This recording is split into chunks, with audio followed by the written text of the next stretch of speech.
লোভ ভালো নয়, বিপদ ডেকে আনে, ঠেলে দেয় মৃত্যুর দিকে। এখান থেকে পালা, পালা, এক্ষুনি পালা, না হলে।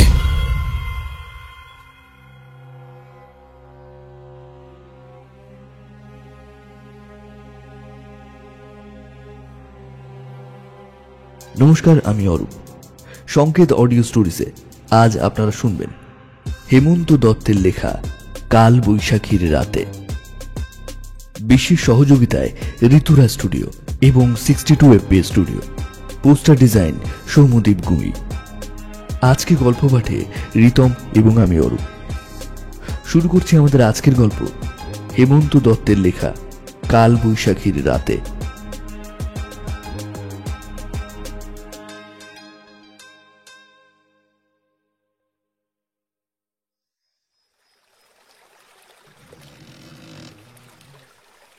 গোলুইয়ের মুখটাতে কিছুটা বেজার মুখে বসেছিল ইসমাইল চাচা।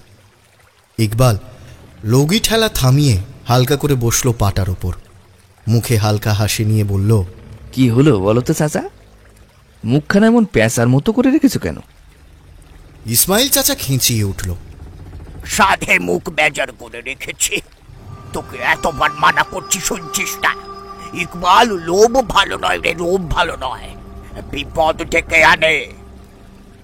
ইকবাল যেন একটু থমকে গেল, মুখের হাসিটাও মিলিয়ে গেল যেন। কিছুটা ভারী গলায় বলল, লোভ নয় গো চাচা, আমি সাহসে ভর করে যেতে চাইছি।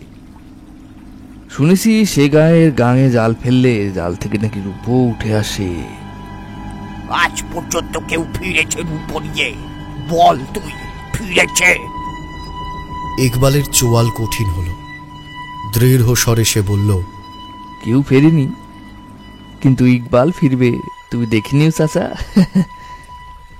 বেশি সাহস দেখাতে যাস না, ওই গাং মানুষ খাকি, মারা পড়বি তুই, মানুষ খাকি গাং। আমার কথাটা শোন, তোর বাপটাও জেদ করতে গিয়ে। কথাটা গিলে নিল ইসমাইল চাচা। ইকবালের চোখ দুটো যেন ধপ করে জ্বলে উঠল। উঠে দাঁড়ালো সে, লগিটা ধরল শক্ত মুঠোয়। তারপর নৌকোর মুখটা ঘুরিয়ে দিল। ইসমাইল চাচা হাঁ হাঁ করে উঠল, আরে আরে, করছিস কি? নৌকো এইদিকে ঘোরালি কেন? সামনে মানিক চকের ঘাট, তোমাকে ওখানে নামিয়ে দেবো, তুমি চলতি নৌকা ধরে বাড়ি চলে যাও। বেলা পাগলামি করিস না ইকবাল, নৌকো ঘোরা। তুই কি একা যাবি নাকি সেখানে? দরকার হলে একাই যাবো। তোর মাথা খারাপ হয়ে গেছে? যেখানে মানুষ দলে বেঁধে যেতে সাহস পায় না, সেখানে তুই একা যাবি? ইকবাল কোনো উত্তর দিল না, কঠিন মুখে লগিটা ধরে দাঁড়িয়ে রইল। ইসমাইল চাচা এক পলক ইকবালের মুখের দিকে তাকালো, নিজের উৎকণ্ঠা লুকিয়ে রেখে মৃদু স্বরে বলল, গাঙের দিকে চল, যা হয় দেখা যাবে, চল ইকবাল। ইকবাল তবুও মুখটা একটু কঠিন করে দাঁড়িয়ে রইল, ভাবল কিছু একটা। তারপর নৌকার মুখটা আবারও ঘুরিয়ে দিল। নৌকাটা একটু ক্যাঁচ ক্যাঁচ আওয়াজ তুলে এগিয়ে চলল সামনের দিকে। আবার বিকেল গড়িয়ে গেছে অনেক আগে, সন্ধ্যের ছায়া পড়েছে নদীর জলে। কাছেই কোনো একটা গাছে অজানা কোনো পাখি কর্কর শব্দ করে ডেকে উঠল। সেই ডাকে ইসমাইল চাচা একটু কেঁপে উঠল যেন। নৌকা এখন নদীর প্রায় মাঝ বরাবর চলেছে। জল এখানে বেশি, লগি ছুঁতে পারছে না নদীর বুকের মাটি। ইকবাল তাই লগি তুলে রেখে দাঁড় বাইতে শুরু করল। চাচা বড় হ্যারিকেনটা জেলে ঝুলিয়ে দিল ছইয়ের সামনের বাঁশটায়। তারপর পাটায় পড়ে থাকা জালটার ঘুনশিগুলো একবার নেড়ে চেড়ে দেখল আনমনে। চারদিক যেন ভীষণ থমথমে এখন। শুধু ইকবালের দাঁড় টানার ছপাত ছপাত শব্দটা সেই নিস্তব্ধতায় দাগ টানছে। ইসমাইল চাচার মনে হলো এই থমথমে পরিবেশ যেন ভয়ঙ্কর কোনো ঝড়ের পূর্বাভাস। আরও একটু পরে জলস্রোত বেয়ারা হতে শুরু করলো, নৌকো দুলতে শুরু করলো ক্যাঁচ ক্যাঁচ আওয়াজ তুলে। ইসমাইল চাচা কিছুটা কাঁপা কাঁপা গলায় বলল, ইকবাল, দাঁড় শক্ত করে রাখ, সামনেই সুন্দরী গাং। ইকবাল কঠিন মুখে তাকালো সামনের দিকে। তারপর নৌকোটা কিছুটা পাড়ের দিকে ঠেলে দিল। বাতাসে ভারী জলো ভাব, ইকবালের নৌকোটা চলছে স্রোত কেটে সুন্দরী গাঙের দিকে। চাচা জালটা হাতে তুলে উঠে দাঁড়ালো। সামনে সুন্দরীর গাং, সেই গাঙের জলের উপর রূপোর ফসল ভেসে বেড়ায়। তুলে নিতে হবে জালে সেই ফসল। হঠাৎই ইসমাইল চাচা চিৎকার করে উঠল, ইকবাল, নাওয়ের মুখ ঘোরা, নাওয়ের মুখ ঘোরা। ইকবালও যেন কেমন চমকে গেল। ভয়ের একটা দৃষ্টি ফেলল ইসমাইল চাচার উপর। চাচা গলা উঁচিয়ে বলল, উই দেখ সামনে, উই দেখ। ইকবালের দৃষ্টি তড়িৎ বেগে ঘুরে গেল। একটু আগেও সে আনমনে থাকার জন্য আর ভারী জোলো বাতাসের জন্য দৃষ্টি অস্বচ্ছ ছিল বলে খেয়ালই করেনি সুন্দরী গাঙে এই মুহূর্তে জলে ঘূর্ণি উঠেছে। সেই ঘূর্ণিতে পড়া মানে মৃত্যু নিশ্চিত। ঘূর্ণি পাক খেতে খেতে এগিয়ে আসছে তাদের দিকেই। চাচার ধমকটা আবারও শোনা গেল, কি হা করে দেখছিস ইকবাল? নৌকো পাড়ের দিকে ঠেল। ইসমাইল পেশির সমস্ত জোর ঠেলে দাঁড় বাইল। ইসমাইল চাচা জালটা পাটাতনে ছুঁড়ে ফেলে হাত লাগালো। আরো জোরে, আরো জোরে ইকবাল, আরো জোরে। ইকবাল দাঁড়টা দিয়ে পেশির সমস্ত শক্তি উজাড় করে জলে টান দিল। কিন্তু ঠিক তখনই পাড়ের দিক থেকে মহিলা কণ্ঠের একটা ডুকরে ওঠা কান্নার ঢেউয়ের মতো শব্দ ভেসে এলো আর আছড়ে পড়ল ইকবালের কানে। চোখেতে তাকালো ইকবাল সেদিকে। মৃদু আলোয় দৃশ্যমান হলো একটি বছর 25-26-এর মেয়ে নদীর ধারের ঝাঁকড়া গাছের নিচে দাঁড়িয়ে। ইকবালের মনে হলো মেয়েটির চোখের দৃষ্টিটা কেমন যেন ঠিক সাধারণ মানুষের দৃষ্টির মতো নয়। এক মুহূর্তের জন্য সে যেন হারিয়ে ফেলল নিজের চেতনা। আর ঠিক তখনই চাচার ধমকের সুরে বলা কথাগুলো আছড়ে পড়ল ইকবালের কানে। কি হলো ইকবাল? থামলি কেন? ডাঙার টান, ডাঙার টান ইকবাল। নৌকোটা ঝাঁকুনি খেয়ে এক পাক ঘুরে গেল। ইসমাইল চাচার শরীরটা নিয়ন্ত্রণ হারিয়ে পড়ে গেল নৌকোর পাটার উপর। ইকবালও টাল খেয়ে পড়ে যেতে যেতে কোনো রকমে সামলে নিল নিজেকে। নদীর জলে পাক খেয়ে ওই ঘূর্ণিটা তীব্র শোঁ শোঁ শব্দ তুলে এগিয়ে আসছে। ইকবাল এক মুহূর্তের জন্য যেন পাথর হয়ে গেল। তার পা কাঁপছে। যে সাহসটা এতক্ষণ তার বুকে ছিল হঠাৎই উড়ে গেল। এক মুহূর্তের জন্য ইকবাল নদীর পাড়ের দিকে তাকালো। মেয়েটা এখনও দাঁড়িয়ে আছে। নৌকোটা ভয়ঙ্করভাবে দুলে উঠল। ইসমাইল চাচার শরীরটা পাটা থেকে গড়িয়ে গেল ছইয়ের দিকে। ইকবালের হাত থেকে ছিটকে পড়ে গেল দাঁড়। সে বুঝতে পারছে ভয়ঙ্কর ঘূর্ণিটা এক্ষুনি গিলে খাবে তাদের নৌকোটাকে। পাটার উপর পড়ে থাকা লগিটাকে তুলতে গেল কিন্তু পারল না। টাল খেয়ে পড়ে গেল নৌকোর পাটার উপর।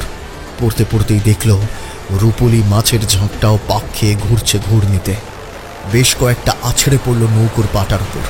ইকবাল আবার উঠতে গেল কিন্তু তার আগেই ভয়ঙ্কর ঘূর্ণিটা লাট্টুর মতো শূন্যে উঠে পাক খেল আর ইকবালদের নৌকোটাও চোখের পলকে আছড়ে পড়ল নদীর জলে। ইকবালের শরীরটাও পাক খেতে খেতে তলিয়ে গেল জলের তলায়।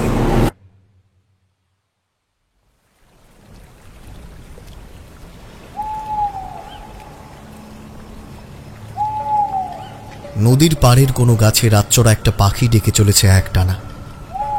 কর্কশ ডাকটা যেন সুন্দরী গাঙে ধাক্কা খেয়ে ফিরে আসছে। ঝিরঝির বৃষ্টিটা শুরু হয়েছে আবার। বাতাসে জোলো ঠান্ডা ভাব।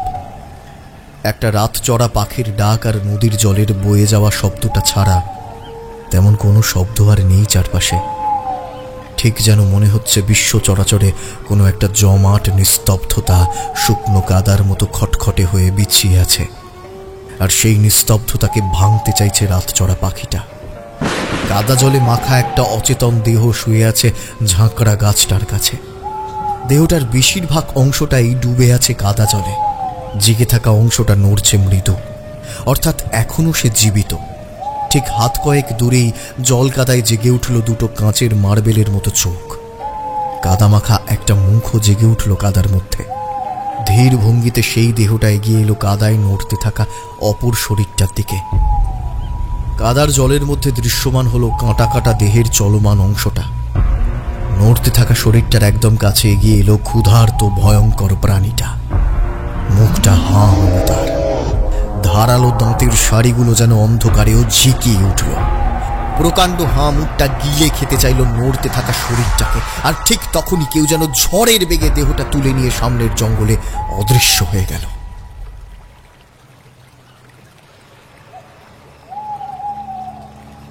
রাতচরা পাখিটা আজ যেন পণ করেছে নদী আর তার সহচর জঙ্গলকে তার ডাক শোনাবেই। বায়না ধরা জেদি ছেলের মতো আবারও ডেকে চলেছে সে। ঝাঁকড়া গাছের নিচে শায়িত ইকবালের কাদামাখা দেহটা যেন সেই ডাকে নড়ে উঠল। একটু চোখ মিলল সে আলতো করে। পাখির করকরে ডাকটা তার কানের পর্দায় ধাক্কা দিচ্ছে গম গম করে, নাড়া দিচ্ছে তার চেতনাকেও। ধীর ভঙ্গিতে সে উঠে বসল। ঝাপসা অন্ধকারে সে উদ্ভ্রান্তের মতো দৃষ্টিপাত করল। বুঝতে চেষ্টা করল সে এই মুহূর্তে ঠিক কোথায়। চারিদিকে লম্বা লম্বা গাছের সারি আর ঝোপঝাড়। ঝাপসা অন্ধকারে উড়ে চলা জোনাকিদের দলকে মনে হচ্ছে ছোট ছেলের হাতে ধরা কোনো তারাবাজির ফুলকি। চারপাশের জোলো বাতাসে কেউ যেন ফিসফিসিয়ে বলে চলেছে কিছু। ইকবাল কান পেতে শুনতে চাইল, কিন্তু সে ধরতে পারছে না যেন শব্দগুলো। তার ভেজা শরীরটায় কেমন যেন একটা কাঁপুনি ধরে গেল। কি করবে না করবে বুঝতে পারল না। আর ঠিক তখনই খক খক কাশির সাথে ঘর ঘরে একটা গলা ভেসে এলো। লোভ ভালো নয়, বিপদ ডেকে আনে, ঠেলে দেয় মৃত্যুর দিকে। ইকবালের কাঁপতে থাকা শরীরটা যেন ঝাঁকুনি খেয়ে গেল। ভীত দৃষ্টি খুঁজতে লাগলো ঘর ঘরে গলার অধিকারীকে। এদিক ওদিক দৃষ্টি ফেলল সে। ঝাপসা অন্ধকারে দৃশ্যমান হলো এক ছায়া মূর্তি। ইকবাল চোখ একটু বড় করে তাকালো। ছায়ামূর্তি যেন সুস্পষ্ট হলো একটু। একটা লোক ঝুঁকে বসে আছে সামনের ঝাঁকড়া গাছটার নিচে। গোটা দেহ চাদরে ঢাকা, এমনকি মুখটাও। শুধু অন্ধকারে জ্বলছে তার চোখ দুটো। দৃষ্টিটা আরো একবার কাঁপিয়ে দিল ইকবালকে। কাঁপতে থাকা ঠোঁট দুটো চিড়ে আপনা হতেই আশঙ্কাটা বেরিয়ে এলো। বাপরে, কি ভয়ঙ্কর দৃষ্টি! কোন মানুষের এরকম দৃষ্টি হতে পারে? কিন্তু সব আশঙ্কা ছাড়িয়ে ইকবালের মনে জেগে উঠল একটাই প্রশ্ন, কে এই লোকটা? এরকম নির্জন জঙ্গলে এরকম অন্ধকারে কি করছে? এই লোকটাই কি তাকে বাঁচিয়েছে, নাকি কোনো ডাকাত দলের লোক? ইকবাল জানে একসময় এই এলাকা দস্যু বৃত্তির জন্য কুখ্যাত ছিল। নদী পথে যাতায়াত করত যেসব লোকজন, তাদের উপর লুটতরাজ চালাতো এরা। এই নদীর জলে যে কত লাশ ভেসেছে, এই জঙ্গলের মাটির নিচে কত যে নিথর দেহ পোঁতা আছে, তার ইয়ত্তা নেই। কিন্তু একটু পরেই ইকবালের আশঙ্কাটা কেটে গেল লোকটার অদ্ভুত আচরণে। গায়ে জড়ানো চাদরটা ছোট ছেলের খেলনার মতো ছুঁড়ে ফেলে দেওয়ার মতো ছুড়ে দিল তার দিকে। তারপর একই রকম ঘর ঘরে গলায় বলল, এখান থেকে পালা, পালা, এক্ষুনি পালা, না হলে। কথাটা অসম্পূর্ণ রেখেই লোকটা যেন ঝড়ের বেগে অদৃশ্য হয়ে গেল। ইকবাল এক মুহূর্তের জন্য পাথর হয়ে দাঁড়িয়ে রইল। শরীরের কাঁপুনিটা আবার ফিরে এলো তার। কাঁপা কাঁপা একটা হাতে তুলে নিল চাদরটা, তারপর ভেজা গায়ে জড়িয়ে নিল সেটা। কিন্তু চাদরটা গায়ে দিতেই কেমন যেন একটা গন্ধ গায়ে ঝাপটা মেরে গেল। গন্ধটা বড় অস্বস্তিকর, কি জানি কেন। মাথার ভেতরটা কেমন যেন করছে তার। একটা চিৎকার কানে তরঙ্গের মতো ভেসে আসছে, ইকবাল, আরো জোরে দাঁত টান, আরো জোরে দাঁত টান ইকবাল। একটা ঘূর্ণি শোঁশো আওয়াজ তুলে যেন জেগে উঠল ইকবালের চোখের সামনে। আর ইকবাল ওইখানেই হাঁটু গেঁথে বসে পড়ল। হাউ মাউ করে কেঁদে উঠল সে। চাচা, চাচা, চাচা। শরীরটা যেন আবারও কেঁপে উঠল থরথর করে। ইকবাল একটা ঝাঁকুনি দিয়ে তুলতে চাইল শরীরটা, পারল না। চেতনা যেন আবারও ঘুমোতে চাইল। জঙ্গলের ভেজা মাটিতেই শুয়ে পড়ল সে। ভীষণ এক শ্রান্তি গ্রাস করল তাকে। চোখ দুটো ভারী হয়ে বুজে আসতে চাইল। আর সেই অবস্থাতেই কানে এসে লাগলো চুরির রিন রিন একটা শব্দ। কেউ যেন জঙ্গল টপকে তার দিকেই এগিয়ে আসছে সচকিত পদক্ষেপে। ইকবালের চেতন অবচেতনের গভীরে একটু একটু করে ডুবে গেল। আর সেই অবস্থাতে দেখতে পেল লালচে একটা অবয়ব ধীর পায়ে ভীষণ এক দৃষ্টি নিয়ে এগিয়ে আসছে তার দিকেই।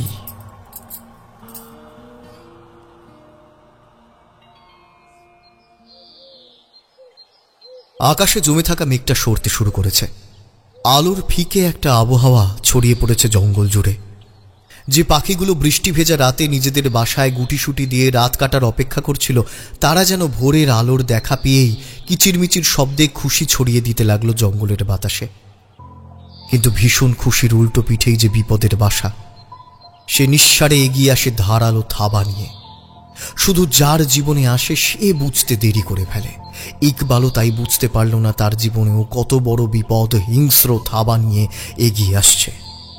পাখির কিচিরমিচির শব্দটা কানে যেতেই চোখ খুলে গেল ইকবালের। চারিদিকে তাকাতেই চমকে উঠল সে। এটা তো ফাঁকা জঙ্গল নয়, একটা মাটির কুটির বলে মনে হচ্ছে। কিন্তু এখানে তাকে কে নিয়ে এলো? যত দূর তার মনে পড়ছে, সে চেতনা হারিয়ে জঙ্গলের মাটিতেই শুয়ে পড়েছিল। তাহলে তবে কি ওই রহস্যময় লোকটা তাকে এখানে তুলে নিয়ে এসেছে? এটা কি তারই কুটির? ঝাড়া দিয়ে উঠতে যাচ্ছিল, তখনই কানে এলো চুরির রিন রিন শব্দ। ইকবালের মনে হলো কেউ যেন এখানেই ছিল, তার গা ঘেঁষে। ঝাড়া দিয়ে উঠতেই সে যেন দ্রুত পায়ে চলে গেল। ইকবালের এখন মনে পড়ছে, চেতনা হারানোর মুহূর্তেও সে কোনো এক মহিলাকে তার দিকে এগিয়ে আসতে দেখেছিল। হ্যাঁ, শুধু তাই নয়, সুন্দরী গাঙে যখন ঘূর্ণি উঠেছিল তখনও নদীর ধারে ঝাঁকড়া গাছের নিচে কোনো এক মহিলাকে দেখেছিল বিশেষ ভঙ্গিতে দাঁড়িয়ে থাকতে। ইকবাল বিড়বিড় করে বলল, কে মেয়েটা? বারবার আমার কাছে আসছে কেন? কি চাইছে সে? কি চাইছে? উঠে পড়ল ইকবাল, বের হলো কুটির থেকে। বাইরে আলোর আভা ছড়াতে শুরু করেছে। অভুক্ত পেট খিদের জানান দিয়ে গেল। হাসি পেল ইকবালের। যেখানে মৃত্যু শিয়রে ঘাপটি মেরে দাঁড়িয়ে আছে, সেখানে খাবারের কথা ভাবাও বিলাসিতা। হনহন করে হাঁটা দিল সে নদীর দিকে। যেমন করেই হোক এখান থেকে পালাতে হবে। কিন্তু কয়েক পা যেতেই থেমে গেল সে। বেশ কিছুটা দূরে একটা গাছের নিচে দাঁড়িয়ে আছে মেয়েটি। ইকবাল চিনতে পেরেছে এই মেয়ে সেই মেয়ে যে নদীর ধারে ঝাঁকড়া গাছের নিচে দাঁড়িয়ে কাঁদছিল। বুকের ভেতরটা গুড়গুড় করে উঠল তার। সে মনে মনে ঠিক করলো মেয়েটাকে অগ্রাহ্য করেই চলে যাবে নদীর দিকে, খুঁজবে যদি কোনো মাঝি বা নৌকোর খোঁজ পায়। তাই আবারও হনহন করে হাঁটা দিল। কিন্তু ঠিক মেয়েটার পাশ দিয়ে যখন পেরিয়ে যাচ্ছে, তখনই মেয়েটা টেনে ধরল ইকবালের হাতটা। ইকবালের নাকে কেমন একটা পোড়া গন্ধ এসে ঠেকল। তার মনে হলো তার হাত দিয়ে এক মুঠো বরফের কুচি ছুটে গেল। রেনরেনে গলার আকুতিটা কানে তীরের মতো গেঁথে গেল তার। চলে যাচ্ছ কেন? তুমি চলে গেলে তো আমি আমার ছেলেটাকে আর খুঁজেই পাবো না। ছেলে? কোথায় তোমার ছেলে? ওই রাক্ষসটা কেড়ে নিয়েছে। কি রাক্ষস? ওই যে লোকটা। কথাটা শেষ হতেই ইকবাল দেখল সামনের জঙ্গল মারিয়ে আসছে কালকের রাতের সেই লোকটা। আর লোকটাকে দেখে মেয়েটা চোখের পলকে অদৃশ্য হয়ে গেল। লোকটা যেন এখন ভীষণ ক্রুদ্ধ। গড়গড়ে গলায় বলল, বললাম না এখান থেকে চলে যা, এক্ষুনি চলে যা, না হলে তোর অবস্থাও হবে। লোকটা কথাটা অসম্পূর্ণ রেখেই আবার উল্টো দিকে বড় বড় পা ফেলে অদৃশ্য হয়ে গেল। শুধু জলো বাতাসে থেকে গেল একটা গন্ধ, বড় অস্বস্তিকর গন্ধ। গলা পচা দেহ থেকে যে গন্ধ বেরোয় অনেকটা তেমন। গন্ধটাকে এক প্রকার অগ্রাহ্য করেই হাঁটা দিল ইকবাল নদীর দিকে। সত্যিই তাকে পালাতে হবে। এ জায়গা শুধু ভয়ঙ্কর নয়, বড় গোলমেলে। বাতাসে মৃত্যুর গন্ধ পাচ্ছে যেন। নদীর ধারটায় এসে সে থামল। মুখটা হাঁ করে একটু দম নিল। স্থির এক দৃষ্টি নিয়ে তাকিয়ে রইল নদীর জলের দিকে। সকালের লালচে একটা আলো এসে পড়েছে নদীর জলে। সাধারণভাবে এ দৃশ্য মনে প্রশান্তি দেয়, কিন্তু ইকবালের মনে হলো লালচে আলো পড়া জলটা যেন এক বুক রক্ত মেখে ছুটে চলছে। হাজারো চিৎকার, আকুতি আর শিশুর কান্না যেন ভেসে বেড়াচ্ছে বাতাসে। ইকবালের শরীরটা যেন একটু নাড়াচাড়া খেল। তারপর মনে মনে বলল, আমার এরকম অনুভূতি হচ্ছে কেন? খালি পেটে বলে, নাকি কোনো ভয় বুকে বাসা বেঁধেছে? নিজের মনেই মাথা নেড়ে ভয়টাকে ঝেড়ে ফেলতে চাইল সে। স্থির দৃষ্টি আবারও ফেলল সামনে নদীর জলে। কেটে গেল অনেকটা সময়, কিন্তু কোনো নৌকোর দেখা পেল না সে। বাবার কথাও নয়। বহুকাল আগে থেকেই সুন্দরী গাং আর তার আশেপাশের জঙ্গলের পথ এড়িয়ে চলে মাঝি মাল্লা সহ সাধারণ মানুষ। এক সময় ছিল দস্যুদের ভয়। এখন তো আবার সুন্দরী গাং নিয়ে কত রকম গল্প মুখে মুখে ঘুরে বেড়ায়। এই গাঙে নাকি কোনো এক সুন্দরী বাস করে। কিন্তু কে এই সুন্দরী তা ইকবাল জানে না, জানার আগ্রহও দেখায়নি সে। গল্পটা নিছক গল্প বলেই মনে হয়েছিল তার, কিন্তু এখন তার দুর্বল মন যেন বলছে গল্পটা শুধুই গল্প নয়, গল্পের আড়ালে আছে বিশেষ কোনো ঘটনা। ইকবালের নাক দিয়ে হতাশার একটা শ্বাস বের হয়ে এলো আওয়াজ করে। কেন যেন তার মনে হয়েছিল কোনো চলতি নৌকোর সাথে দেখা হলেও হয়ে যেতে পারে। এখন যখন পাওয়া গেল না, তখন বুকের আশঙ্কা গুড়ি মেরে উঠে গলায় আটকে গেল। এদিক ওদিক আকুল ভঙ্গিতে তাকালো সে, আর তখনই চোখে পড়ল তার কাছ থেকে হাত কয়েক দূরে কাদায় উল্টে পড়ে আছে একটা নৌকো। কাদায় ডুবে থাকার জন্যই হয়তো এতক্ষণ চোখে পড়েনি। এখন দেখতে পেয়ে ছুটে নামলো কাদার মধ্যে। উল্টানো নৌকোটা যেমন করেই হোক সোজা করতে হবে। শরীরের সমস্ত শক্তি উজাড় করে চেষ্টা করলো ইকবাল সেটাকে সোজা করতে। মুখ দিয়ে একটা আওয়াজ বের হয়ে এলো তার। ইকবালের মনে হলো তার পেশিগুলো ফেটে যাবে, তবু সে আপ্রাণ চেষ্টা করলো নৌকোটাকে সোজা করার। কাদা জলে আটকে গেছে পা। হঠাৎ ইকবালের গোটা শরীরে যেন কাঁপুনি খেলে গেল। শেড দাঁড়া দিয়ে ছুটে গেল বরফের কুঁচি। কাদার মধ্যে কেউ চেপে ধরেছে তার পা। থেমে গেছে ইকবালের হাত। হৃৎপিণ্ডটা লাফাচ্ছে কাটা মাছের মতো। ইকবাল পাটা ছাড়াতে চেষ্টা করলো, কিন্তু সেটা যেন কোনো এক সাঁড়াশিতে আটকে গেছে এখন। ইকবাল বুঝল, দু হাত দিয়ে চেষ্টা করলো পাটা ছাড়াতে, আর ঠিক তখনই একটা মানুষের অবয়বের অনুভূতি পেল সে। অর্থাৎ এই কাদা জলের মধ্যে কেউ আছে। ইকবালের পাটা ভীষণভাবে জড়িয়ে ধরেছে সে। প্রচণ্ড এক ঝাঁকুনি দিল পাটাকে, আর তারপর মনে হলো পাটা যেন কোনো এক খিলের ভেতর থেকে বের হয়ে এলো। ইকবালের গলায় আটকে থাকা দমটা আওয়াজ করে বের হয়ে এলো। কি করবে বুঝতে পারল না সে। আর ঠিক তখন এই দৃশ্যটা চোখে পড়তেই কেঁপে উঠল শরীরটা। একটা শরীর ভেসে উঠেছে কাদা জলের ওপর। একটা শরীর, কাদা মাখা মুখটা একপাশে কাত হয়ে আছে, আর সেটাতে চোখ পড়তেই ইকবালের শরীরটা ঝাঁকুনি খেয়ে গেল। এগিয়ে গিয়ে জড়িয়ে ধরলে কাদা মাখা লোকটাকে। হাউ হাউ করে কেঁদে উঠলে সে। চাচা, চাচা, আমার জন্য। টেনে তুললো কাদামাখা দেহটাকে। কেঁদে চলেছে ইকবাল তখনও। আমার বোকামির জন্যই তোমার এই অবস্থা হলো চাচা, আমায় ক্ষমা করে দাও। জলের স্রোতটা গন্ড বেয়ে ঝরে পড়ল নিথর দেহটার ওপর। আর ঠিক তখনই ইকবালের কাঁধে শীতল একটা স্পর্শ লাগতেই সে চমকে উঠল। দেখল সেই মেয়েটা তাকে ইশারা করে সামনের কাদা জলের দিকে কিছু দেখাচ্ছে। ইকবালের মন এমনিতেই ভীষণ অশান্ত, তাই কিছুটা বিরক্তি বোধ করলো সে। কড়া স্বরে কিছু একটা বলতে যাচ্ছিল, কিন্তু তার আগেই মেয়েটা জোরের সাথে বলল, ওই কাদা জলে আরো অনেক আছে। ইকবালের মন কেঁপে উঠল। কি বলছে মেয়েটা? মৃদু স্বরে জিজ্ঞাসা করল, আরো অনেক আছে? মানে কারা আছে? ওই রকমই অনেকজন কাদা জলের নিচে আছে। ওই রাক্ষসটা সবাইকে ওখানে লুকিয়ে রেখেছে, আমার ছেলেটাকেও তো। ইকবাল দেখল মেয়েটার ভারী গলাটা ভীষণ এক কষ্টে যেন বুঝে এলো। চোখ থেকে জল ছিটকে পড়ল তার। ইকবালের দু হাতে এখনো ইসমাইল চাচার নিথর দেহটা। বাবা মারা যাওয়ার পর এই ইসমাইল চাচাই তাকে আগলে রেখেছিল নিজের বুক দিয়ে। সুন্দরী গাঙে মাছ ধরার যে ভূত ইকবালের মাথায় চেপেছিল, সেখানেও তাকে একা ছেড়ে দেয়নি। আপনজন হারানোর কষ্ট তখন ইকবালের বুকে গুঁড়ি মারছে, তাই মহিলার সন্তান হারানোর কষ্টটা সে যেন দারুণভাবে উপলব্ধি করল। কিছুটা কঠিন স্বরে বলল, তুমি এখন যাও, আমি চাচার দেহটা কবর দেবার ব্যবস্থা করি, তারপর তোমার সন্তানকে খুঁজে বের করার চেষ্টা করব। বলেই ইকবাল মুখ ঘুরিয়ে নিল। কিন্তু যদি মেয়েটার মুখে এক পলক দৃষ্টি ফেলত, তাহলে দেখতে পেত সেখানে ভয়ঙ্কর কিছু ফুটে উঠেছে। যে চোখ থেকে একটু আগেও জল ঝরে পড়ছিল, সেইখানে ভয়ঙ্কর কিছু খেলে বেড়াচ্ছে। ইসমাইল চাচার দেহটা নামিয়ে গিয়েছিল এক বুক কান্না নিয়ে সেই অগভীর কবরে। অবাধ্য জলের ফোঁটাগুলো কবরে চাদর জড়িয়েছিল।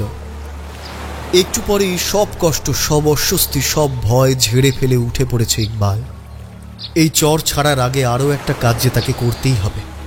ওই মহিলার হারানো ছেলেটাকে যেমন করেই হোক খুঁজে দিতে হবে। শুধু হারানো ছেলের জন্যই এই উন্মাদগ্রস্ত মহিলা এই চরে পড়ে আছে। আর এই পাগলামির জন্যই হয়তো সে বলছে তার সন্তান কাদা জলের মধ্যে আছে। ইকবাল বুঝল সে সন্তান আছে হয়তো এই চরের অন্য কোথাও। কিন্তু কোথা থেকেই বা এখানে এলো এই মহিলা? ভয়ঙ্কর কোনো এক গল্প আছে এর আড়ালে, সেটা ইকবাল দারুণভাবে বুঝতে পারছে। কিন্তু সেসব নিয়ে এখন মাথা ঘামিয়ে লাভ নেই। সব রকম চিন্তা ঝেড়ে ফেলে ইকবাল হনহন করে হাঁটা দিল। কিছুটা গিয়েই থেমে গেল সে। কোথায় খুঁজবে লোকটাকে? ঝড়ের মতো আসে আর ভোজবাজির মতো উবে যায়। এদিক ওদিক উৎসুক চোখ নিয়ে তাকালো, বুঝতে পারল না ঠিক কোন পথে এগোবে, কোন পথে গেলে নাগাল পাবে সেই রাক্ষসটার। আর তখনই সেই ঋণঋণে গলাটা কানে এলো। তাকে খুঁজতে হবে না, সে নিজেই আসবে। আমার সঙ্গে কথা বলতে দেখলে সে নিজেই আসবে। এমনিতেই ইকবালের মাথা এখন বিশেষ কাজ করছে না, তার উপর এই মহিলার কথায় যেন আরো ঘেঁটে যাচ্ছে সব। মহিলা যে কিছুটা উন্মাদগ্রস্ত তা যেন আরো স্পষ্ট হচ্ছে ইকবালের কাছে। তবুও কিছুটা কৌতূহল বসে জিজ্ঞেস করল, তো তোমার নাম কি? এই নির্জন চরে কিভাবে এলে? মেয়েটা একবার এদিক ওদিক তাকালো, তারপর মৃদু স্বরে বলল, আমার নাম সুন্দরী, আমি রায়গঞ্জের বণিক। মেয়েটা হয়তো বলে চলল আরো কিছু, কিন্তু সেসব যেন ইকবালের কানে পৌঁছল না। সুন্দরী নামটাই তার যেন বুকে হাতুড়ি পেটাতে শুরু করল। এই অভিশপ্ত নামটাই তো জেলেদের মুখে ঘোরে। এই মেয়েটাই কি তবে?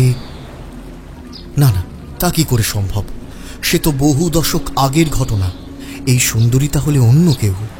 মেয়েটার শেষ কথাটায় ইকবালের চিন্তায় ছেদ পড়ল। ওই যে রাক্ষসটা আসছে, আমি যাই যাই। বলতে বলতেই উল্টো দিকের জঙ্গলে মিলিয়ে গেল, আর ইকবালের মনে হলো একটা ছাই ছাই গন্ধও যেন এতক্ষণ তাকে ঘিরে রেখেছিল। মহিলা অদৃশ্য হয়ে যাওয়ার সাথে সাথে সেটা যেন অদৃশ্য হয়ে গেল। গন্ধটা পুরোপুরি মিলিয়ে যাওয়ার আগে হাজির হলো লোকটা। ইকবাল দেখল লোকটার চোখ মুখ যেন রাগে গনগন করছে। গনগনে রাগটা নিয়েই বলল, এখনো চলে যাসনি তুই? তুই কি মরতে চাস? মরতে চাস ওদের মতোই? ইকবালের ঠোঁটের কোণে একটা ধারালো হাসি খেলে গেল। হাসির রেশটা নিয়েই সে বলল, সুন্দরী ছেলেকে কোথায় লুকিয়ে রেখেছো? লোকটা থমকে গেল। গনগনে রাগটাও ডুবে গেল যেন। গলার পর্দা কিছুটা নামিয়ে এনে বলল, এসব নিয়ে কথা বাড়িয়ে সময় নষ্ট করিস না। এই চর ছেড়ে সুন্দরী গাঁ ছেড়ে চলে যা। যাবো তো বটেই, তবে আগে সুন্দরীর ছেলেকে তোমার কাছ থেকে উদ্ধার করি। বল রাক্ষস কোথায় রেখেছিস তাকে? বলেই ইকবাল হাতের মুঠি নিয়ে টিপে ধরল লোকটার গলা। কিন্তু এ কি, এরকম অনুভূতি হচ্ছে কেন? মনে হচ্ছে গলা পচা একটা মৃতদেহ হাত দিয়ে টিপে ধরেছে সে। উৎকট গন্ধটা নাকে এসে ঝাপটা মারছে। ইকবাল কিছুটা ঝাঁকুনি খেয়ে পিছিয়ে গেল। খালি পেট অথবা পচা উৎকট গন্ধটার জন্য গা গুলিয়ে উঠল তার। মাথাটা ঝাঁঝা করতে লাগলো। মাটিতে বসে পড়ল ধপাস করে। চোখের সামনেটা যেন কেমন ধোঁয়া ধোঁয়া হয়ে এলো তার। কোনো রকমে নিজেকে সামলে নিল সে। বেড় করে বলতে চাইল কিছু, কিন্তু তা যেন তার গলাতেই আটকে গেল। রহস্যময় লোকটা মৃদু অথচ ভারী স্বরে বলল, যা, চলে যা, যা। এখনো বলছি যেমন করে হুক পালা। যা দেখছি সবই ভ্রম। আসলটা বড় ভয়ঙ্কর, বড় নিষ্ঠুর। ইকবালও এখন বোঝে এই সব কিছুর আড়ালে ভয়ঙ্কর কিছু আছে। তাই কিছুটা কঠিন গলায় বলল, আমায় বলো, কি গল্প লুকিয়ে আছে এসবের আড়ালে? গল্পই বটে, নিষ্ঠুর নির্মম এক গল্প। এই প্রথম ইকবাল লোকটাকে একটু ভেঙে পড়তে দেখল। নিজেকে থিতু করলো একটু ইকবাল। তারপর মৃদু স্বরে বলল, আমি শুনতে চাই, সব আমায় বলো। হ্যাঁ, কাউকে তো বলতেই হবে, কেউ তো সবটা জেনে যাক।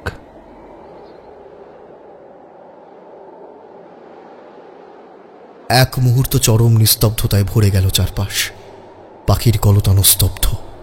চপল কিশোর কিশোরী যেমন দাদু ঠাকুমার কাছে গল্প শোনার আগ্রহে হঠাৎ করে চুপ করে যায়, সুন্দরী গাঙের এই চরটাও যেন তেমনই হয়ে গেল এখন। লোকটা বলতে শুরু করল, এই যে চরটা, এটার আগে নাম ছিল মাতানের চর। ভয়ঙ্কর দস্যু মাতান আর তার দলবল থাকতো এই চরের জঙ্গলে। মাতান দস্যুর মতো নিষ্ঠুর নির্দয় মানুষ খুব কম ছিল এই বাংলায়। এই গাঙের ধারে পাশ দিয়ে যাওয়ায় মাঝি মোল্লাদের সাহস হতো না। জেলেরা মাছ ধরা এক প্রকার ভয়েই বন্ধ করে দিয়েছিল। মানুষজন সন্ধে নামার আগেই গুরু নাম জপতে জপতে পেরিয়ে যেত পথ। এমনি একদিন ঘটল সেই ঘটনা। লোকটা থামল। ইকবাল উৎসুক মুখে তাকালো লোকটার দিকে। চারপাশের পরিবেশ এখনো যেন জমাট বরফ। ইকবালের কৌতূহলী চোখ এক মুহূর্ত খুঁজল সুন্দরী নামের মহিলাটিকে, কিন্তু কোথাও তোর দেখা পাওয়া গেল না। লোকটা আবারও বলতে শুরু করলো, মাতান দস্যু তার আস্তানায় সেদিন টাঙির ফলায় ধার দিচ্ছিল। এই সময় সেখানে এসে হাজির হলো খোঁড়া। খোঁড়া এই দস্যু দলের চোরের কাজ করত। মাতান টাঙির ফলায় ধার দিতে দিতে জিজ্ঞেস করলো, কিরে খোঁড়া, কি খবর এনেছিস? সর্দার, ভালো মাল এসেছে গাঙে। মাতানের টাঙির ধার দেওয়া এক মুহূর্তের জন্য থেমে গেল। চোখ দুটো চকচক করে উঠল যেন। বেশ কয়েকদিন তার কাজে ভাঁটা পড়েছিল, তাই খবরটা যেন বুকে নাড়া দিল তার। অভ্যেস মতো হুঙ্কার দিল, বিশু, ডিঙি নামাতে বল। সন্ধে নামার একটু পরেই নামলো তিনখানা ডিঙি। মাতান তার দল জানে কেমন করে অন্ধকারে নদীর জলে মিশে থাকতে হয়। একটু পরেই বেশ কয়েকটা সুসজ্জিত নৌকাকে নদী পথে আসতে দেখা গেল। নৌকার আলোর ছটা নদীর ঢেউয়ে দুলতে দুলতে এগিয়ে চলল সামনের দিকে। নৌকোগুলোতে তখন গান বাজনা চলছে। আর ঠিক তখনই ভয়ঙ্কর এক হল্লা থামিয়ে দিল তাদের। নৌকার যাত্রীরা দেখল অনেকগুলো ছায়ামূর্তি একটু একটু করে ঘিরে ধরছে তাদের। ছায়ামূর্তিগুলোর হাতে ধারালো অস্ত্রের ফলা মৃদু আলোতেও ঝিকিয়ে উঠছে যেন। বুঝলো মৃত্যু ফাঁদ ঘিরে ধরেছে তাদের। যাত্রীদের মধ্যে কেউ ভয়ে চিৎকার করে উঠল, দস্যু দল আক্রমণ করেছে, দস্যু দল আক্রমণ করেছে বলে পরিত্রাহী ডাক ছাড়তে লাগলো। কয়েকজন তৎক্ষণাৎ ভয়ে নদীর জলে ঝাঁপ দিল। মাতানের গলা অন্ধকারে গম গম শব্দে প্রতিধ্বনিত হলো, চালাক টাঙ্গে!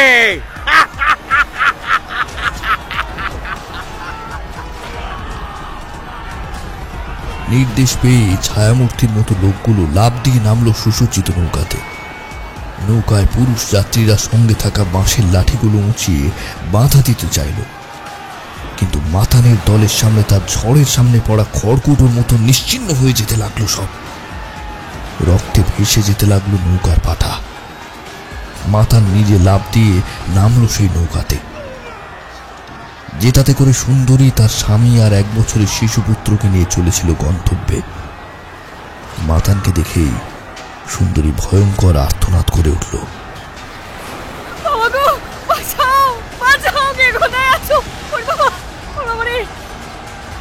ভয়ার্ত চোখে সে তাকালো তার স্বামীর দিকে। কিন্তু সুন্দরীর স্বামী যতটা অর্থবান ততটা সাহসী ছিল না। দুর্বল এক প্রতিরোধ করতে চাইলে মাতানের ধারালো টাঙ্গির কোপের রক্তাক্ত দেহে লুটিয়ে পড়ল পাটাতনের উপর। মাতান কড়কড়ে গলায় বলল, স্বয়ং জম আমাকে ডরায়, আর তুই তো বলেই আরো একটা ধারালো কোপ বসালো রক্ত ভেজা দেহটায়। দেহটা বার দুই ঝাঁকানি খেয়ে স্থির হয়ে গেল চিরদিনের মতো। মাতান চকচকে এক দৃষ্টি নিয়ে তাকালো সুন্দরীর দিকে। ভয়ঙ্কর এই ঘটনা যেন এই মুহূর্তে পাথর করে দিয়েছে তাকে। সে শুধু বোবা এক দৃষ্টি নিয়ে শিশুকুলে পাথরের মতো বসে রইল। মাতান সুন্দরীর গলায় ঝুলতে থাকা মোটা সোনার চেনটা এক হাঁচকাতে খুলে নিল। তারপর হুঙ্কার দিল, বাকি গয়নাগাটি খোল, রাখ এখানে। সুন্দরী যন্ত্রচালিতের মতো গয়নাগুলো রাখল নামিয়ে। মাতান ততক্ষণে সুন্দরীর স্বামীর গলার চেন, হাতের আংটি খুলে নিয়েছে। সেগুলো বাকি গয়নার সাথে নিয়ে নৌকা থেকে চলে আসতে গিয়েও তার চোখ আটকে গেল সুন্দরীর কোলে শুয়ে থাকা শিশুটার উপর। তার গলায় লকেট দেওয়া মোটা সোনার চেন। হাত বাড়ালো সেই দিকে, কিন্তু সেটা ছোঁয়ার আগেই ভয়ঙ্কর গর্জনে পিছিয়ে গেল সুন্দরী। একদম ওটার দিকে হাত বাড়াবে না। ওই লকেটটা বাস্তু দেবতার, ওটা আমি নিতে দেবো না। মাতানদস্যু কোনোদিনই কারোর তর্জন গর্জন সহ্য করেনি। এই চর, এই গাঙে সেই রাজা। সমস্ত হুঙ্কার, সমস্ত গর্জন একমাত্র সেই দিতে পারে। এটাই অঘোষিত নিয়ম। উল্টোটা এখানে ঘটেনি কখনো। আর আজ যখন তা ঘটল, তাও আবার এক প্রায় অবলা নারীর কাছ থেকে, তা যেন ঠিক নিতে পারল না মাতান। ভীষণ ক্রোধে সজোরে লাথি মারল সুন্দরীকে। একদম রোয়াবি নয়, যেটা চাইছি নিজেই দে, না হলে এই মা আর ছ্যা দুটোকেই কেটে গঙ্গার জলে ভাসিয়ে দেব। সুন্দরী ছিটকে পড়তেই কোলের শিশুটাও ছিটকে পড়ে গেল বেশ কিছুটা দূরে পাটার উপর। তারও স্বরে কেঁদে উঠল শিশুটা। মাতান কোনো কিছুই বিশেষ গ্রাহ্য করল না। এগিয়ে গেল ক্রন্দনরত শিশুটার দিকে। পাটাতন থেকে তুলে নিল শিশুটাকে। হ্যাচকা একটানে ছিঁড়ে নিল শিশুর গলার লকেট সহ চেনটাকে। শিশুটি ভয়ে আরো জোরে কেঁদে উঠল। মাতান ছেলেটাকে এক হাতে দোলাতে দোলাতে বলল, চল বেটা, মাতান দস্যুর ডেরায় থাকবি। দেখি দেখি কত গলার জোর হয়েছে তোর। বলেই পা বাড়াতে গেল, কিন্তু তার আগেই সুন্দরী ঝাঁপিয়ে পড়ল মাতানের পায়ে। চরম আকুতি নিয়ে বলল, ছেড়ে দাও ওকে, দয়া করো, ছেড়ে দাও ওকে, ছেড়ে দাও। তুমি এত নিষ্ঠুর হয়েও না, ভগবান তোমায় কখনো ক্ষমা করবেন না। ছেড়ে দাও, ছেড়ে দাও। মাতান সজোরে পা তুলতে চাইল সুন্দরীর উপরে আরো একটা লাথি কষিয়ে দেওয়ার জন্য, কিন্তু দুটো টলটলে চোখ, সিক্ত গাল আর কপালে থাকা অধর যেন সবকিছুই উল্টে পাল্টে দিল। পাটা সে নামিয়ে নিল। যে মুখে এতক্ষণ নিষ্ঠুরতা খেলা করছিল, সেই মুখে কেউ যেন চাপা যন্ত্রণা ছাই রঙের একটা চাদর বিছিয়ে দিল। মৃদু স্বরে সে শুধু বলল, আমার পাটা ছাড়। সুন্দরী তবুও ছাড়ল না পাটা। তার চোখ থেকে জল ঝরে পড়ল মাতানের পায়ে। সেই অশ্রুবিন্দুর সাথে টাঙ্গির ফলা থেকে ঝরে পড়া কয়েক ফোঁটা টাটকা লাল রক্ত মিশে গেল। মাতানের বুক ঠেলে উঠে আসতে চাইল কয়েক বছর আগে সেই যন্ত্রণার রাতটা। দাঁত চেপে সংবরণ করল সেটা। সামনে তাকালো, দেখল তার দল কাজ ছেড়ে নিজেদের নৌকায় উঠে পড়েছে। গমগমে গলায় ডাক দিল, ওরা অন্ধকার থেকে একটা প্রত্যুত্তর ভেসে এলো, হুকুম করুন সর্দার। মাতান ভাঙা ভাঙা গলায় বলল, বিশুকে বল ওকে যেন যত্ন করে ডেরায় নিয়ে যায়। আচ্ছা সর্দার। চারপাশটা হঠাৎ কোনো কারণেই যেন জমাট নিস্তব্ধতায় ভরে গেল। এমনকি যে ছেলেটা এতক্ষণ তারস্বরে কাঁদছিল, সেও অদ্ভুত রকম চুপ করে গেছে। মাতান শিশুটিকে নিয়ে নিজের নৌকায় উঠল। তারপরে এগিয়ে চলল চরের দিকে। সুন্দরীকে যতটা সম্ভব যত্নে তোলা হলো অপর একটা নৌকায়। মাতান তার দল ফিরতে শুরু করলো ডেরার দিকে। সুসজ্জিত নৌকাগুলোতে পড়ে রইল অনেকগুলো রক্ত ভেজা নিথর দেহ। গাঙের ঢেউ ভাসিয়ে নিয়ে চলল সেই নৌকা। আবারও অন্ধকারে ঢেকে গেল গাঙের চারপাশ। অন্ধকার জমাট হলো, কিন্তু কেউ কি বুঝলো সেই মুহূর্ত থেকেই ভয়ঙ্কর নিষ্ঠুর দ্রষ্টা মাতান মরতে শুরু করলো একটু একটু করে। কেটে গেল বেশ কয়েকটা মাস। পাল্টে গেল অনেক কিছুই। যে গাঙের জলে মাছেরা উপরে উঠে আসতে ভয় পেত, তারা এখন লাফিয়ে খেলতে লাগলো। যে গাঙে ভেসে যেত রক্ত ছোপানো শরীর, সেখানে এখন সূর্যের আলোর দেওয়ালি। যে মাতানের চরে পাখিরা ভয়ে ভয়ে ডাকত, সেখানে এখন হারবাক্ত কিচির মিচির খুনসুটি। যে দৈত্যাকার গাছগুলো টাঙির ফলায় শান দেওয়ার শব্দ শুনে কেঁপে কেঁপে উঠত, তারা এখন ভীষণ ভালোবাসায় একে অপরের গায়ে যেন লুটিয়ে পড়েছে। বিশু ভোলা হুড়ি চর ছেড়ে ফিরে গেছে নিজে নিজের গায়ে। যে চরের পরিবেশ মৃত্যু পথযাত্রীর আর্তনাদ আর কান্নায় ভরে থাকত, সেখানে শুধু এক ছোট্ট শিশুর খিলখিলে হাসি শোনা যায়। অবশ্য শিশু একটা নয়, দুটো। ভয়ঙ্কর নিষ্ঠুর মাতান দস্যুকে এখন যে কেউ দেখলে বলবে সেও ছোট্ট একটা শিশুর মতোই হয়ে গেছে। সুন্দরী ঠাঁই হয়েছে তার ডেরায়। মাতান সম্মানের সাথে রেখেছে তাকে। দূর থেকে প্রয়োজনীয় কথাটুকু শুধু বলে। সুন্দরী কখনো চুপ থেকেছে, কখনো চোখে জেগে উঠেছে প্রতিশোধের আগুন, কখনো গন্ড দিয়ে গড়িয়ে পড়েছে জল, কখনো সে ছুটে গেছে নদীর ধারে দু চোখে প্রত্যাশা নিয়ে হয়তো কেউ আসবে তাকে উদ্ধার করতে। কখনো আবার সারাদিন ডেরাতেই চুপ করে বসে থেকেছে। মাতান মাঝে মাঝে ভেবেছে নিচে ফিরিয়ে দিয়ে আসবে ওদের, কিন্তু ভাবনাটা বুকে দানা বাঁধার আগে দড়ি ছেঁড়ার মতো শব্দ শুনতে পেয়েছে সে। ইচ্ছেটা মরে গেছে তখনই। আজ অবশ্য মাতান একটু ব্যস্ত। একটা দোলনা বানাতে হবে। গাছের ডালগুলো আড়াআড়ি বাঁধতে বাঁধতে হঠাৎ তার বউ মালতীর কথা মনে পড়ে গেল। খুব মনে পড়ে গেল সেই অভিশপ্ত রাতটার কথা, যে রাতটা তার জীবন থেকে কেড়ে নিয়েছিল অনেক কিছুই, উপড়ে নিয়েছিল বুকের কলেজাটাকে। মাতান সেদিন সন্ধ্যের একটু পরেই বের হয়েছিল তার দল নিয়ে। বের হওয়ার মুখে থামতে হয়েছিল তাকে। মালতীর কাকুতি থামিয়ে দিয়েছিল তার পা। বারবার মালতী নিষেধ করেছিল তাকে ছেড়ে না যেতে। মাতান সেদিন মালতীর আকুতি অগ্রাহ্য করে দল নিয়ে বেরিয়ে পড়েছিল। মালও পেয়েছিল বিস্তার, কিন্তু হারিয়ে ফেলেছিল মালতীকে, হারিয়ে ফেলেছিল সদ্যজাত সন্তানকে। মালতী চলে গেছে। শুধু দিঘি জল ভরা সেই ভাষা ভাষা চোখ দুটো আজও রয়ে গেছে মাতানের বুকে। সেদিন নৌকায় সুন্দরীর জল ভরা চোখ দুটো আবারও জাগিয়ে দিয়েছিল সেসবকে, যেগুলোকে মাতান এতদিন নিষ্ঠুরতা দিয়ে ঘুম পাড়িয়ে রেখেছিল। খবর আছে সর্দার, খবর আছে। ঘর ঘরে গলাটা কানে যেতেই পর্দায় যেন চিড় ধরল। পুরনো দিনে কখন যে হারিয়ে গিয়েছিল মাতান নিজেও বুঝতে পারেনি। মাতান চোখ তুলে দেখল খোঁড়া এসে দাঁড়িয়েছে কিছুটা উদাস ভঙ্গিতে। কিরে খোঁড়া, কি খবরের কথা বলছিস?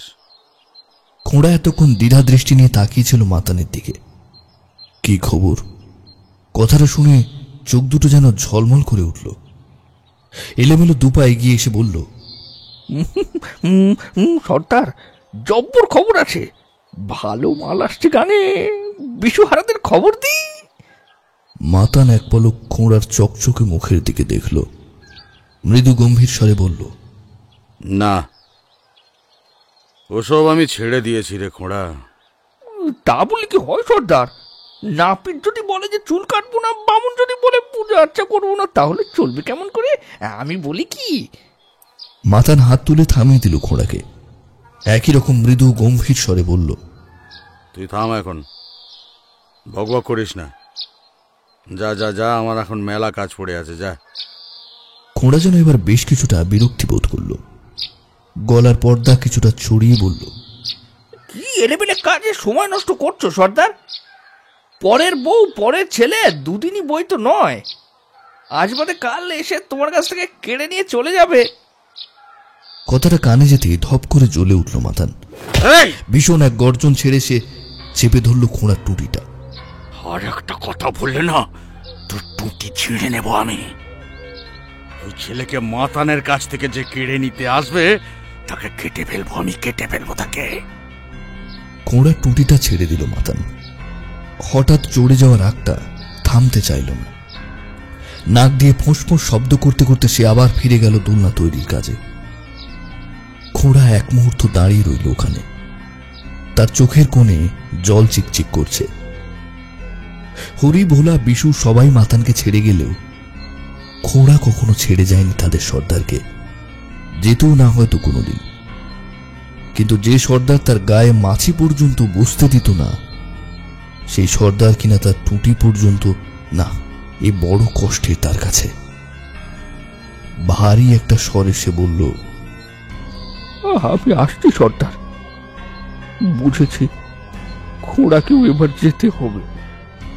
তবে একটা কথা বলি, ওরা কিন্তু দল বেঁধে আসছে তোমাকে ধরতে সর্দার। আর খোঁড়ার খবর কখনো ভুল হয় না। ভালোবাসা তার যে কোনো অঙ্গীকারই হোক মানুষকে হয়তো অন্ধই করে রাখে। তাই মাথান দেখতেই পেল না চরের মাটিতে ঝরে পড়ল কয়েকটা জলের ধারা নীরবে। 10 বছরেরও বেশি সময় সঙ্গীর দড়ি ছেঁড়ার শব্দ তার কানে পৌঁছালো না। দোলনা তৈরি করতে লাগলো সে নিজের মনে। যত তাড়াতাড়ি সম্ভব সেটা তৈরি করতে হবে তার ছেলের জন্য। সেদিন মাঝরাতে বাড়াবাড়িটা হলো। সন্ধ্যের পর থেকে নরম শরীরটা জ্বরে পুড়ে যাচ্ছিল। রাত বাড়ার সাথে সাথে বাড়তে লাগলো সেটা। হাতে পায়ে খিঁচুনি শুরু হলো। সুন্দরী কেঁদে উঠল ডুকরে। কিছু করো, কিছু তো করো ডাক্তার, বলতে কিছু তো ডাকো, কিছু করো।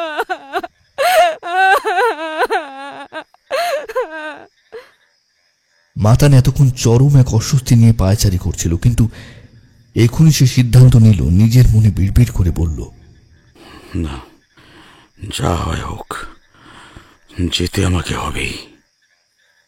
দ্রুত তৈরি হতে লাগলো সে। ঠিক যেভাবে সে আগে দল নিয়ে দস্যুবৃত্তি করতে যেত ঠিক সেভাবেই সাজালো নিজেকে। কালো পোশাক, কপালে লাল সিঁদুরের তিলক, চোখে সুরমা। ধরাচুরো সম্পূর্ণ হলে প্রায় অচেতন শিশুর দেহটাকে পুটুলিতে জড়িয়ে তুলে নিল কোলে।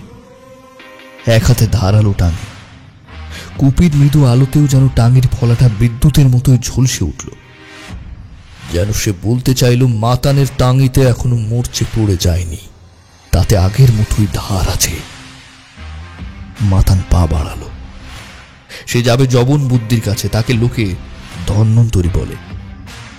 পেছন থেকে সুন্দরীর ভাঙা গলাটা ভেসে এলো খানে। ওকে নিয়ে যেও না, সব তো কেড়ে নিয়েছো, ওকে কেড়ে নিও না। মাতান এক পলক দেখল সুন্দরীকে। সেই এক বুকে হাঁকুর বাঁকুর তোলা দৃষ্টি, সেই টলটলে দিঘির মতো চোখ।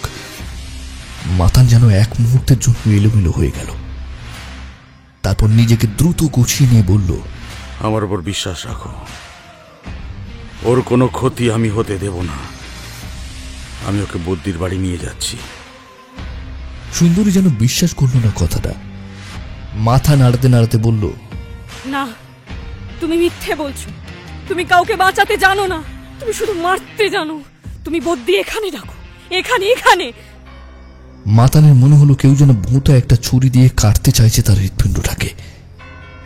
মৃদু ভারী স্বরে শুধু বলল, পাগলামো করিস না। আরে বাচ্চাটার অবস্থা ভালো নয়, আমায় এক্ষুনি ওকে বুদ্ধি বাড়ি নিয়ে যেতে হবে। সুন্দরী দ্রুত বেগে মাতানের সামনে এলো। ঝটকা দিয়ে সরিয়ে দিল বুকের কাপড়। দু হাতে জড়ো করে বলল, কি নেবে নাও, নাও, সব নাও, শুধু আমার ছেলেটাকে। কথাটা শেষ হওয়ার আগেই সুন্দরীর গালে সজোরে একটা চড় আছড়ে পড়ল। সুন্দরী ছিটকে পড়ল মেঝেতে। মাতান গনগনে গলায় বলল, হ্যাঁ, নিজেকে সংযত কর। মাতান দস্যু হতে পারে, নারী লোভী রাক্ষস নয়। বলেই পলক বেগে সামনের অন্ধকারে অদৃশ্য হয়ে গেল। আলুথালু পোশাকে এক মা এক বুক ভয় আর দু চোখ ভর্তি কান্না নিয়ে পাথর হয়ে বসে রইল শূন্য চরের মাটিতে। মাতান যতটা সম্ভব দ্রুত পৌঁছালো নদীর ধারে, যেখানে রাখা আছে তার নৌকা। একদিন এই নৌকাতে করে সে গাঙের জলে ভেসে বেড়াতো, কারোর জীবন কেড়ে নিত নিষ্ঠুর হাতে। আর আজ সে ভেসে চলেছে একতাল মাংসের ফুরিয়ে আসা প্রাণটাকে ফিরিয়ে দিতে। মাতার নৌকাটা নিয়ে সোজা পথ ধরল না। সেও জানে খোঁড়ার খবর ভুল নয়। গাঙের পথে নিশ্চয়ই কোনো ফাঁদ পাতা হচ্ছে অগোচরে তাকে ধরার জন্য। কালীচক ঘাটের দিকে কিছুটা এগিয়ে গেল। তারপর পায়ের বাকি পথটা ধরল সে। এক হাতে টাঙি আর অন্য হাতে চেপে ধরে আছে শিশুটাকে বুকে। মাতানের মনে হলো তার বুকে যেন গরম লাভার স্রোত বয়ে যাচ্ছে। যেদিন সদ্যজাত সন্তান আর তার মালতীকে হারিয়েছিল, সেদিন ঈশ্বর নামক অস্তিত্বকে চিরতরে অগ্রাহ্য করেছিল মাতান। শক্ত মুঠোয় টাঙি ধরে নিজেই নিজেকে যমরাজে পরিণত করেছিল। কিন্তু আজ নরম মাংসের তপ্ত তলটাকে বুকে জড়িয়ে ধরে বিড়বিড় করে বলল, ঈশ্বর, ঈশ্বর, ওকে রক্ষা করো, ঈশ্বর, ওকে রক্ষা করো। কেটে গেল এক প্রহর। জবনবুদ্ধির এর আগে এরকম গভীর রাতে নিঃশব্দে মাতানের দলের অনেক লোকেরই চিকিৎসা করেছে মুখ বুজে, কিন্তু আজ যেন ছোট শিশুটাকে দেখে তার ঠোঁট খুলতে চাইল, শুধু সাহস পাচ্ছিল না খোলার। চিকিৎসা শেষ হলে মাতান ফিরতে শুরু করলো। মনের ভারী ভাবটা পাতলা হতে শুরু করেছে। জবনবুদ্ধির একটা দাওয়াই মন্ত্রের মতো কাজ করে গেছে। শিশুটির গায়ের তাপ নেমেছে অনেকটাই, খিঁচুনিটাও চলে গেছে পুরোপুরি। আজ ভীষণ হালকা লাগছে মাতানের, কিন্তু মনের যে খণ্ডে ভালো লাগার স্রোত বইছে, ঠিক তার নিচেই বইছে চাপা কষ্টের একটা স্রোত। সে সিদ্ধান্ত নিয়েছে সুন্দরী আর ছোট্ট শিশুটিকে ফিরিয়ে দেবে। কাল সকালের আলো ফুটলেই ফিরিয়ে দেবে। কোনো উপায় আর তার হাতে নেই। এখানে থাকলে ওরা দুজনেই মারা পড়বে, আর মাতানের মতো জীবন কাটাতে পারবে না। তাই বুকে পাথর রেখে জীবনের ঝুঁকি নিয়ে সে করবে কাজটা। বুকে জড়িয়ে থাকা শিশুটা একটু নড়ল, যেন কেমন যেন একটা ঢেউ উঠল মাতানের বুকে। সে ঢেউ বড় আনন্দের, সে ঢেউ ভীষণ কষ্টের। দাঁতে দাঁত চেপে মাতান দাঁড় পাইতে শুরু করলো, কিন্তু হঠাৎ একখণ্ড বিদ্যুৎ যেন মাথায় আছড়ে পড়ল তার। ডান দিকের অন্ধকারে একটা কালো বিন্দু দেখা গেল। দাঁত টানা বন্ধ করে চোখ বড় করে তাকালো সামনের অন্ধকারের দিকে, যেদিকে আলোর একটা রেখা ফুটে উঠেছিল একটু আগেই। মাতানের মনে হলো কারা যেন নিঃশব্দে এগিয়ে আসছে। বাতাসে তাদের আসার শব্দ শুনতে পাচ্ছে সে। দাঁড় ছেড়ে পাটার উপরে রাখা টাঙ্গিটা শক্ত মুঠোয় ধরল সে। প্রায় নিঃশ্বাস বন্ধ করে অপেক্ষা করল। একটু পরেই বুঝতে পারল খোঁড়ার খবর আর অনুমান দুটোই নির্ভুল। একটা নৌকা নিঃশব্দে অন্ধকারে মিশে তার দিকে এগিয়ে আসছে। মাতান শিশুটাকে আর শক্ত করে বুকে জড়িয়ে ধরে শরীরটা টান টান করে দাঁড়ালো। আর একটু পরেই অদূরে জ্বলে উঠল তীব্র একটা আলো। মাতান দেখল এক নৌকা বোঝাই লোক। তাদের হাতে ধরা অস্ত্রগুলো আলোয় চকচক করছে। কেউ বলে না দিলেও মাতান জানে এরা রায়গঞ্জের বণিক রমাকান্তের লোকজন। দল বেঁধে আসছে সুন্দরী আর তার ছেলেকে উদ্ধার করতে। বেশ কয়েকটা সপ্তাহ ধরেই তারা যে এই খোঁজে নেমেছে তা মাতান জানে। খোঁড়াই সে খবর দিয়েছিল। কোনোভাবে তারা জানতে পেরেছে সেই রাতে সুন্দরী আর তার ছেলে মারা যায়নি। দস্যু মাতান তাদের নিজের চরেই নিজের ডেরায় আটকে রেখেছে। তাই দলবল নিয়ে তৈরি হয়ে নেমেছে। সুযোগ খুঁজছিল তারা, সুযোগ পেয়ে গেছে। কিন্তু মাতান ভীরু নয়। 5-10টা লোককে কাবু করা তার কাছে কোনো ব্যাপার নয়, কিন্তু তার সব সাহস যে এখন ওই বুকে জড়িয়ে থাকা নরম মাংসের তালের জিম্মা রাখা আছে। একবার ভাবল শিশুটিকে ফিরিয়ে দেবে তাদের হাতে, সুন্দরীর খোঁজও তাদের দিয়ে দেবে। কিন্তু পরক্ষণে মনে হলো এরা যদি সুন্দরীর শ্বশুর বাড়ির লোক না হয়।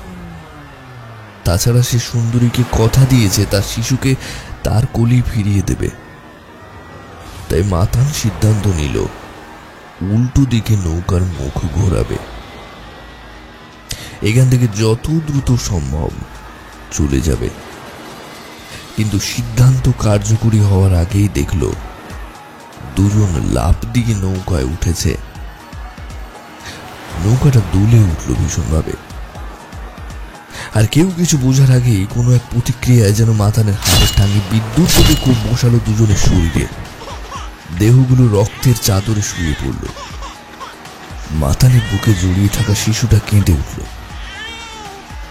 মাতান বিড়বিড় করে বলল, ভয় নেই রে বেটা, তোর বাপ যতক্ষণ জিন্দা আছে কোনো ভয় নেই।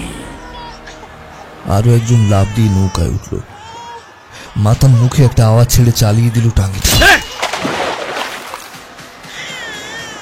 ওরে গাধার দল, মাতানের টাঙ্গের ফলায় এখনো মরচে পড়েনি।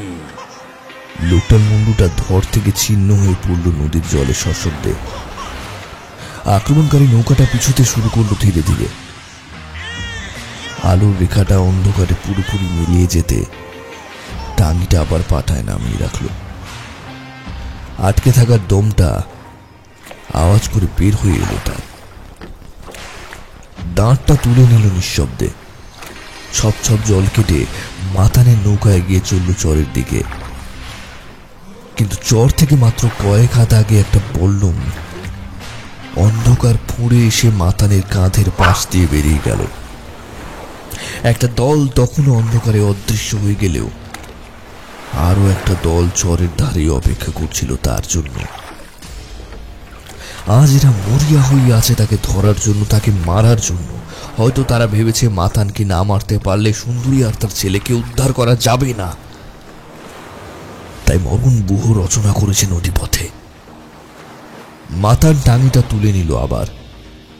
বুকে জড়িয়ে থাকা নরম মাংসের তালটা নড়ে উঠল। হয়তো আবার কেঁদে উঠবে এক্ষুনি।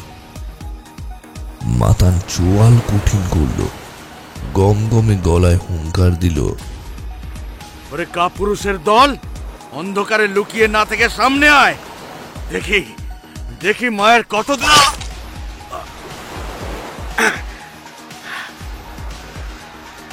কথা শেষ হওয়ার আগেই আরো একটা ধারালো বর্ষা অন্ধকার থেকে ঝড়ের বেগে এসে মাতানের কাঁধ ফুঁড়ে বেরিয়ে গেল।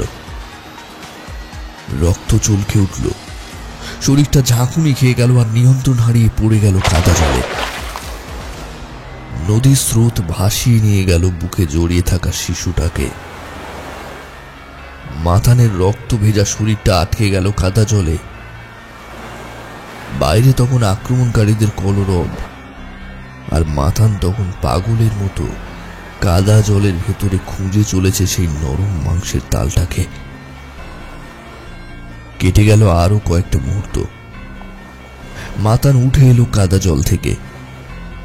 গোটা শরীরে চাদর, আর সেই চাদরের তলা দিয়ে গড়িয়ে নামছে রক্তের স্রোত। আক্রমণকারী দলটা ফিরে গেছে। মাতান শূন্য এক দৃষ্টি নিয়ে তাকালো সামনের অন্ধকারে। গাঙের ঢেউ নিজের বেগে ছুটে চলেছে, আর সেই ঢেউ ভাসিয়ে নিয়ে চলেছে মাতান নামক কোনো এক দস্যুর অস্তিত্বকেও। কাঁধের ক্ষতের সব যন্ত্রণা ভুলে হাঁটু গেড়ে বসে পড়ল মাতান।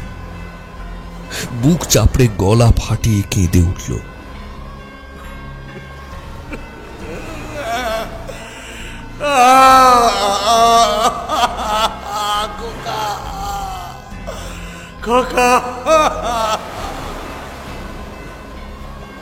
মাতানের কান্না গাছে গাছে ধাক্কা খেয়ে ফিরতে লাগলো গোটা চর জুড়ে।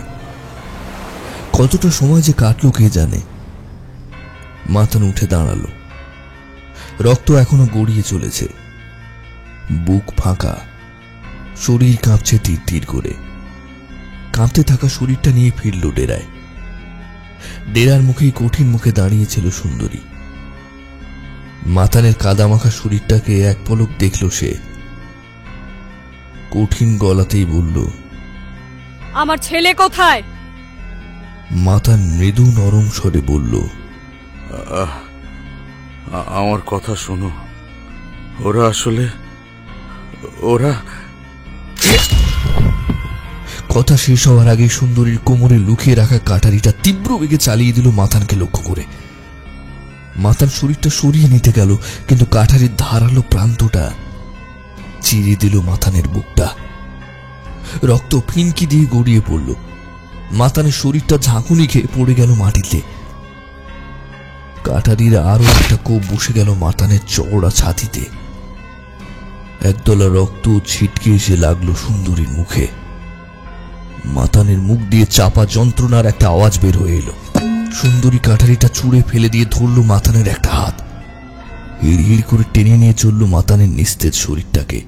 হিংস্র ভঙ্গিতে গনগনে গলায় বলল, ওরে রাক্ষস, তুই আমার স্বামীকে মেরেছিস, আজ আমার ছেলেটাকেও তুই নদীর কাদা জলে পুঁতে দিয়ে এলি। তোর মতো রাক্ষসের মৃত্যুর থেকেও নির্মম কিছু হোক।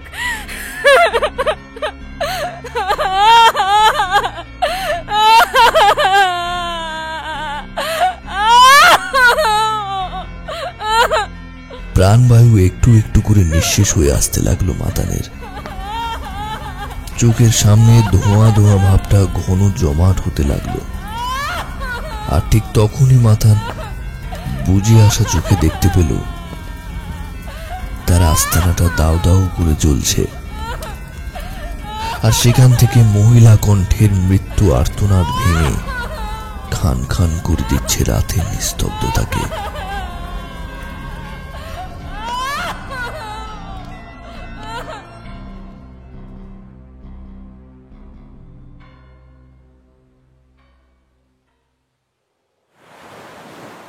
লোকটা থামল।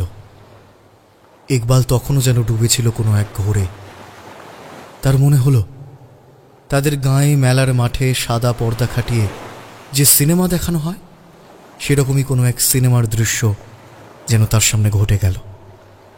লোকটা একটু শ্বাস ছাড়ল, মৃদু স্বরে বলল, মাদানের দেহটা নদীর ধারে চরে পড়ে থাকলো। বিষাক্ত কীট বাসা বাঁধল দেহে, দেহটাও গলে পচে মিশে গেল মাটিতে। সুন্দরী নামক মহিলা পুড়ে ছাই হয়ে গেছে, শুধু তাদের অতৃপ্ত আত্মা অভিশাপ হয়ে জেগে রইল এই চরে।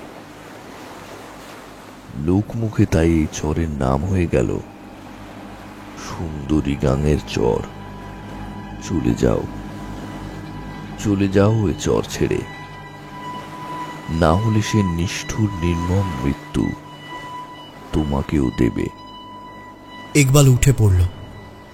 কেমন যেন একটা সনসন বাতাস বয়ে গেল চর জুড়ে। লোকটার গায়ে জড়ানো চাদরটা সরে গেল সেই হাওয়ায়। ইকবাল দেখল লোকটার ছাতি জুড়ে চওড়া রক্তের দাগ। লোকটা দ্রুত চাদর দিয়ে ঢেকে নিল শরীরটা। তারপর কিছুটা ধমকের স্বরে বলল, যাও যাও, আর দেরি করো না, যাও। ইকবাল দ্রুত হাঁটা দিল। বেশ কিছুটা গিয়ে আরো একবার ঘাড় ঘুরিয়ে দেখল, কিন্তু এ কি, লোকটা কোথায় গেল? যেখানে সে বসেছিল সেখানে শুধুই শূন্যতা। নিজের মনেই মাথা নেড়ে আবারও পা বাড়ালো ইকবাল। বুঝতে অসুবিধা হয় না যে এতক্ষণ সেই আগন্তুক মানুষটি আর কেউ নয়, স্বয়ং মাতান দস্যু। ইকবালের নৌকো মাঝ নদীতে পৌঁছে গেল। ইকবাল দৃষ্টি ফেরাল। সুন্দরী গাঙের ঢেউ ইকবালের নৌকোটা ভাসিয়ে নিয়ে চলল সামনের দিকে। সুন্দরী গাঙে যদি কেউ এখনো তীক্ষ্ণ দৃষ্টি ফেলে তাহলে হয়তো তার স্রোতে এখনো দেখা যাবে রক্তের ছিটে। তার বুকে এখনো কত শত মানুষের লাশ। বহু বহু বছর আগের নিষ্ঠুর নির্মম ইতিহাস গল্পগাথা হয়ে রয়ে গেছে সেখানে। শুধু সে পাপ আজও সেই সুন্দরী গাঙের চরে অভিশাপ হয়ে রয়ে গেছে কোনো এক ভয়ঙ্কর দস্যুর দীর্ঘশ্বাসে, কোনো এক মায়ের বুক ঠেলে ওঠা কান্নায়। এই গাঙের পথের যাত্রী যদি বাতাসে কান পেতে শোনে তাহলে শুনতে পাবে কোনো এক মহিলা আজও কান্না ভেজা গলায় আকুতি করে চলেছে। সবাই পালিয়ে যায়, কেউ তো আমার ছেলেটাকে খুঁজে দাও, কেউ তো খুঁজে দাও।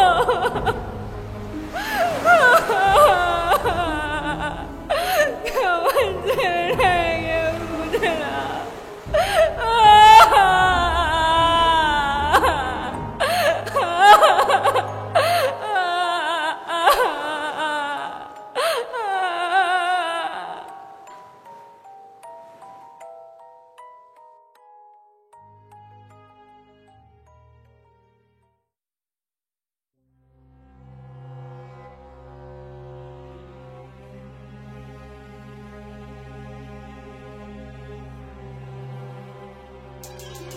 নমস্কার, সংকেত অডিও স্টোরিজে এতক্ষণ শুনছিলেন হেমন্ত দত্তের লেখা কালবৈশাখীর রাতে।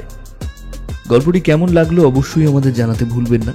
আর আপনি যদি আমাদের চ্যানেলে আজ নতুন হয়ে থাকেন তাহলে অবশ্যই কিন্তু সাবস্ক্রাইব করতে ভুলবেন না সংকেত অডিও স্টোরিজ, যাতে এমন সুন্দর সুন্দর গল্পের নোটিফিকেশন সবার আগে আপনার কাছে পৌঁছে যায়।